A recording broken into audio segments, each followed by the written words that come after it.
Hello, ladies and gentlemen. Welcome to Cut and Mix. I am Vanessa Hundley, aka DJ Audioprism, here with somebody that I'd like to introduce you to on behalf of the No Strings Attached E-News magazine. So today I have with me Nicole Kasten from Colfax Realty, and she is here to talk to us about new trends in real estate, what she's seen over the past year, and her personal experience as a real estate agent. So Nicole, welcome to the show. Vanessa, I'm so happy to be here. Thanks for the invite. Well, it looks as sunny behind you as we'd expect Miami to be, but I want to go ahead and say real estate. We've seen so much movement in the real estate market, especially over this last year as the pandemic has redefined how people are working from home. So let's talk first of all how you got into real estate and how you've seen it change since you got into real estate, especially since you've seen so much change over this last year. So we can dial it back to the beginning. How did you get into real estate? It's been a while. About 10 years now, or maybe even 11. Time flies, it seems. We had just moved here to Miami. And every time I would move, I would look for different job opportunities. Now, why real estate? First of all, I saw the potential in real estate here in Miami. People moving, people leaving, coming from all over the place. My asset was actually the languages. And since I do speak French, I speak German, I speak Spanish, and not just that I'm speaking the languages, I feel I understand the cultures a little bit. So that really helped me connect with a lot of people. And then I wanted to explore Miami and how better to do than in real estate and actually going to see homes and show them and sell them. So it was actually the perfect match for what I like to do. Originally, I studied industrial design a long time ago.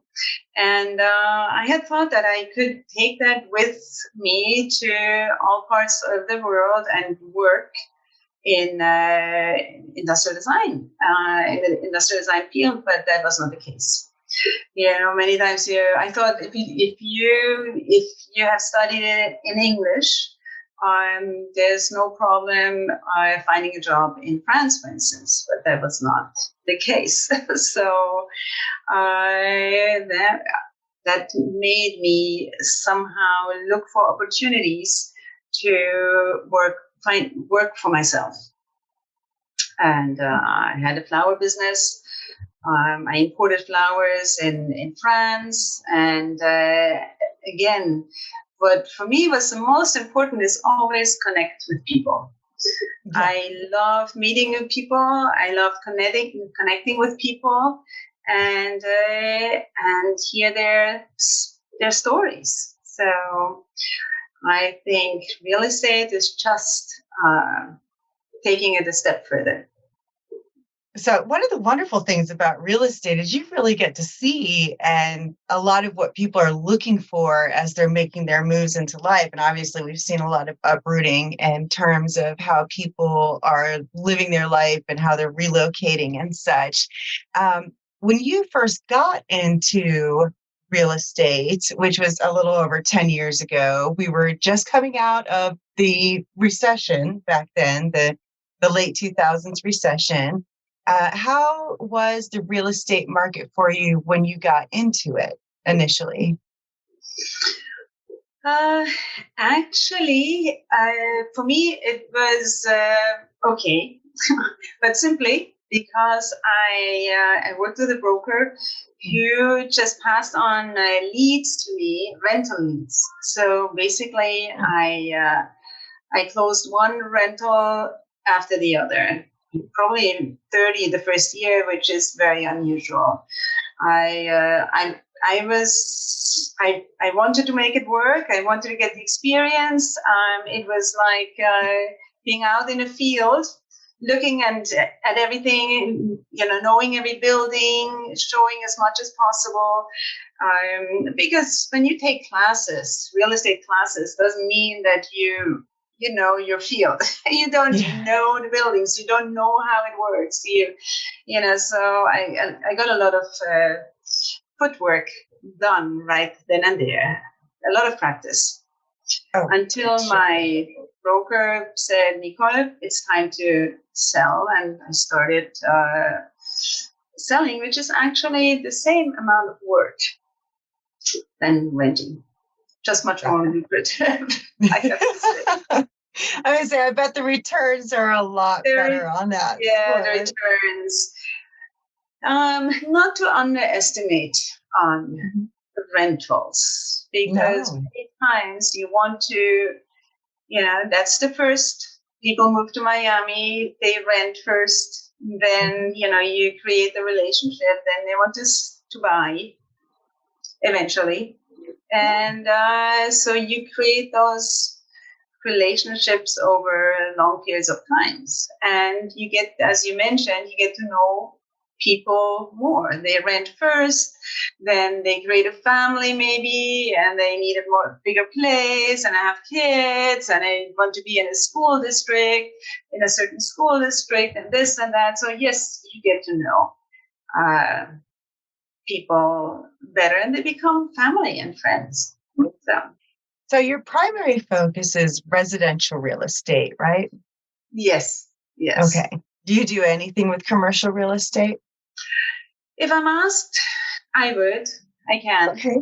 I've done some.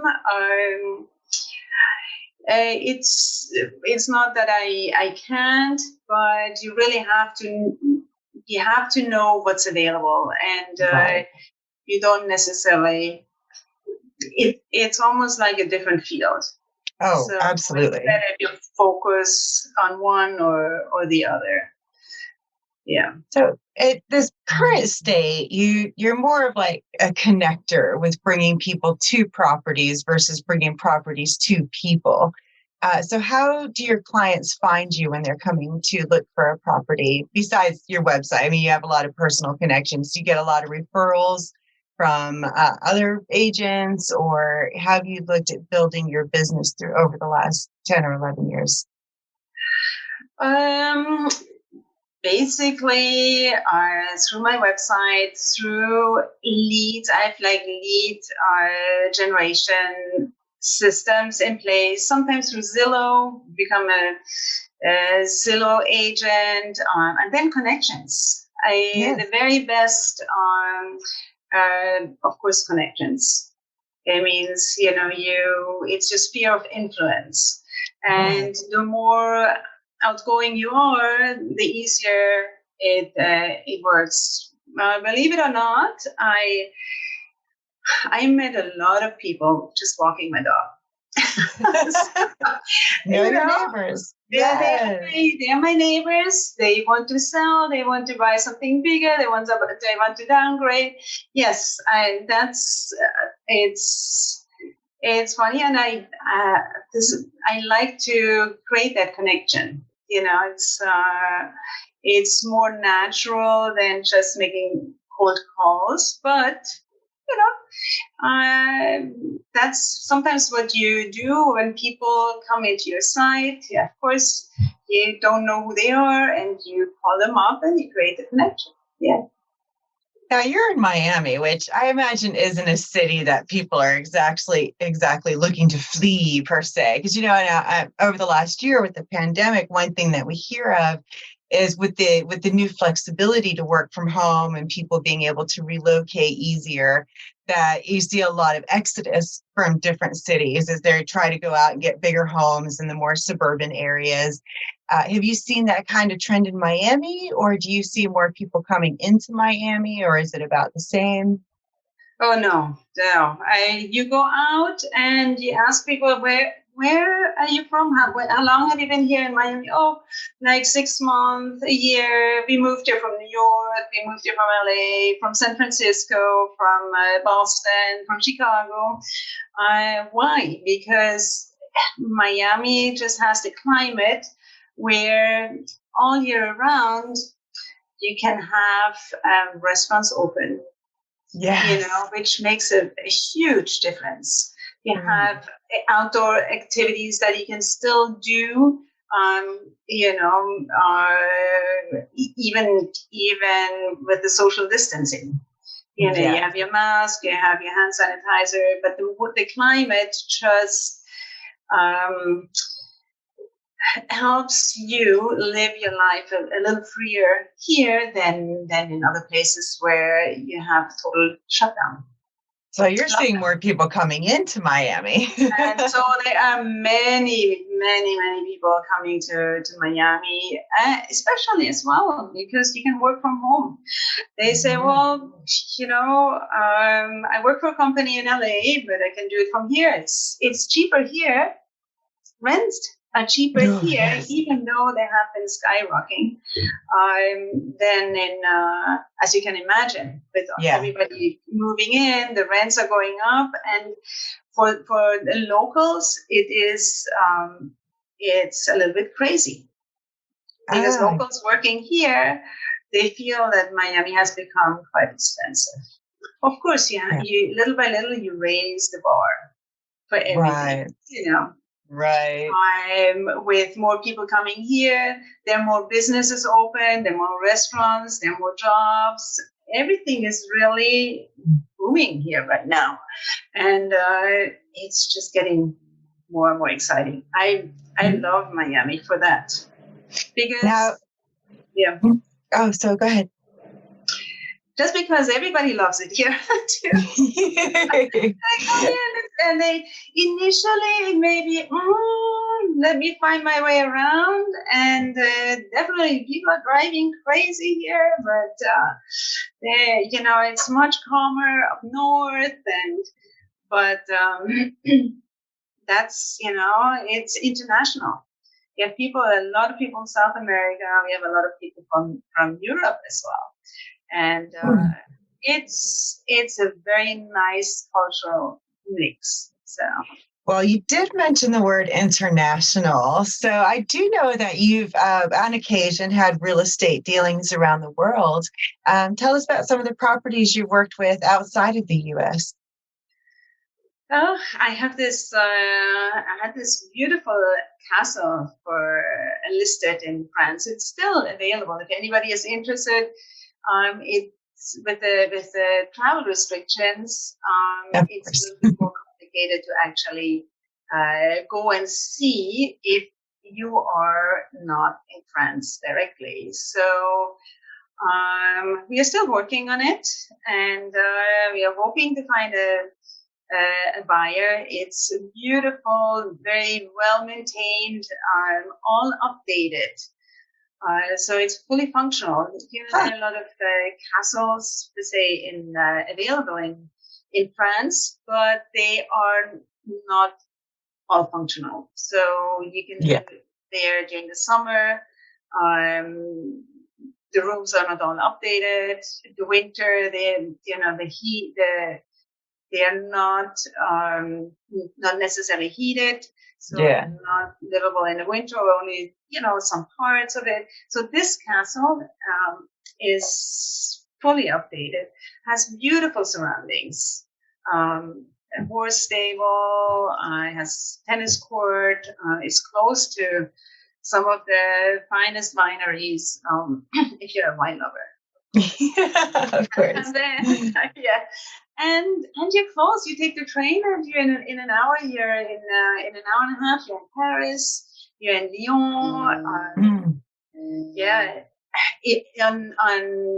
On special days, you can actually see the top of Mont Blanc, the mountain. Ooh. I mean, that's how far you can see from this castle all the way to France, Switzerland. That is so fascinating. I keep thinking about how you said it's fully updated, and I was like, what does it take to update a castle to modern levels? I know. It takes, especially the whole plumbing and the electricity, the heat, the roofs, the windows. Yeah, it's not like you have conduit to run it through or anything. It's a lot of stone. Yes. So yeah, no, it is definitely it's a challenge that many people don't want to face, because I actually have a friend in France. Their family have a castle in Toulouse. They can only use it during the summer, because in the winter it's not made for the winter. So you have bedrooms upstairs, no running water. I think upstairs, or maybe one bathroom that works upstairs. So yeah, it's huge. Yeah, it's huge. Now we're definitely past the days of tapestries and fireplaces being enough. That's for sure. In France, people, they love it modern, but they still have that appreciation for all that tapestry. Yes. They do. They do, and it has a certain flair. They like to keep, the places in their not original, but in their style. Right. So. Generally in France, I have noticed, you go in Paris, there's beautiful apartments. You have beautiful fireplaces, wallpapers, and beautiful. Yeah, trying to keep it in style, but more modern now. Yeah. Now, when you come back to the U.S., talk to us about some of the properties that you've managed here recently. Well, right now I'm working a little bit more in the condo market. Everything condo-wise that is new construction, which for me is fascinating in some ways, because I've seen Miami grow over the past few years. Basically, from 2014, 15 on, there has been enormous construction. It has been it seems all Miami, downtown, Brickell, and even Edgewater, which is right on the bay, has been developed. Buildings have come up by the dozens. It's unbelievable. Every time you turn, something new is being constructed and built. So with that, initially we had, of course, a little bit too much inventory, which this year, yes, I mean, there's too much too quickly to be absorbed. And actually that inventory has gone down now. Just over the past few months, it has dropped 30%, which is huge. Yeah, in the condo market, because people are coming from, like I said, New York, from Chicago, from Boston, from up north, from LA, San Francisco, and because the taxes are so high everywhere else. And so Miami is actually the place to have your main residency in order to keep your taxes in check. There's no state income tax. And, Exactly. It's a big plus for many wealthy people. Yes. So, and still the prices compared to New York are a fraction, it seems. Even though they have been going up, I've been just reading, they went up 11% in very short time. now That's a during very COVID. sad. Yeah. Yeah, I know. So between people losing their jobs and properties becoming more expensive, it's quite a turmoil. Mm. And then with the condos, I imagine that appeals a lot to people who have been living in cities or areas where they didn't have a lot of upkeep for their property or their house, Exactly. because you had an apartment or you had, Yeah. probably multiple little house, I forget what they call them, flats and stuff like that. Yeah. So yeah, what that's are one. But single family homes, of course, a lot of people decided, well, condo under these circumstances, COVID circumstances where you can't use the pool, you can't use the gym, you can't use you can take the elevator only by yourself or with two other people, one other person, all these restrictions, and you don't have the backyard, of course, and if you have kids. You want it's preferably to have a house. Here you can have a house with a pool. yes. Coral Gables is wonderful. It's beautiful. I have never seen as many people outdoors as now during COVID. People take their children out on bicycles, in their strollers, running and walking. It has been actually very nice. Miami has been a driving city. Yes. Yeah, I was going to say. Everybody has been in a car from going from one place to the other. And all of a sudden you see people on the street. You see restaurants with outdoor seating much more now than before. People would always complain, oh, the heat. I know. It's so hot. And it's like, I'm sweating. I want to be inside in 65 degrees. But it's changing, and people really appreciate. That's what I see. The outdoors here, I love it, and I think that's going to be a trend we'll see a lot over this next year. Miami's a great city for outdoors, for sure. It's wonderful. It's wonderful, right? It reminds me of Chicago. It's becoming my favorite city. Chicago is my favorite city. It is. I mean, I love the waterfront in Chicago. Mm-hmm. Of course, it's a little bit cold. And here all year round, you look out the window. If you have Bay View, and you see jet skis and boaters and paddleboarders, and you name it. It's they're out on the bay, and then. I just happen to be able to see beyond Miami Beach to the ocean. You see the cruise ships. It's amazing. One of the biggest cruise ships that I just saw, I think it was 6,000 people. Wow. 6,000. That's plus, a whole city. I think 2,000 is a city. It's a city. Yeah.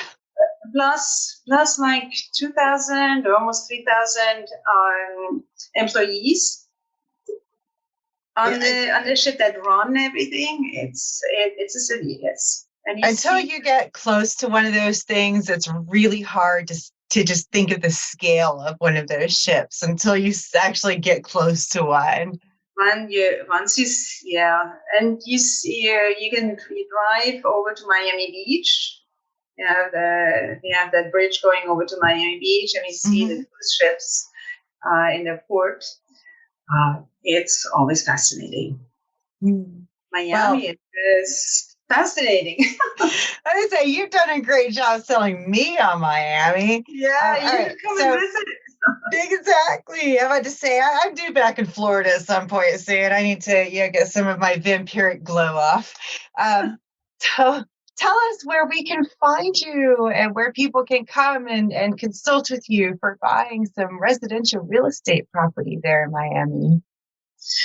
Well, you can always find me on my website, Nicole Kasten, Miami Living. and on Facebook, on Instagram. Follow me on Instagram. And then just pick up the phone and call me at 786-266-7523.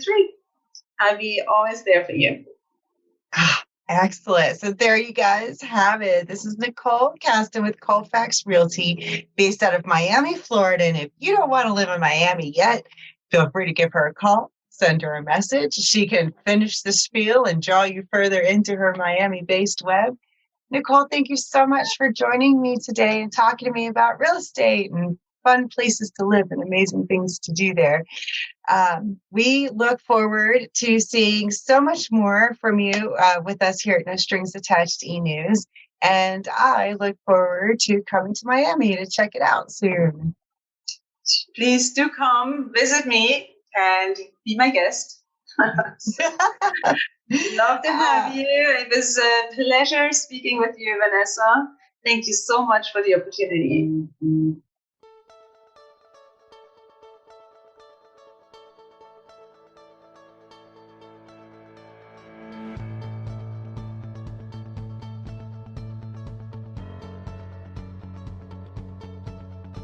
Welcome to Miami, the most amazing, vibrant, and ever-evolving city. I am Nicole Kasten, your real estate expert. Imagine yourself being pampered near beautiful beaches and year-round amazing weather. Picture a gorgeous showcase of luxury buildings by renowned architects and developers. Breathtaking views and most lavish amenities, from rooftop pools to mind and body nurturing spas, all meant to cater to your well-being. Miami has also become a truly wonderful place for families and to raise children, and it certainly is one of the safest places to invest your money.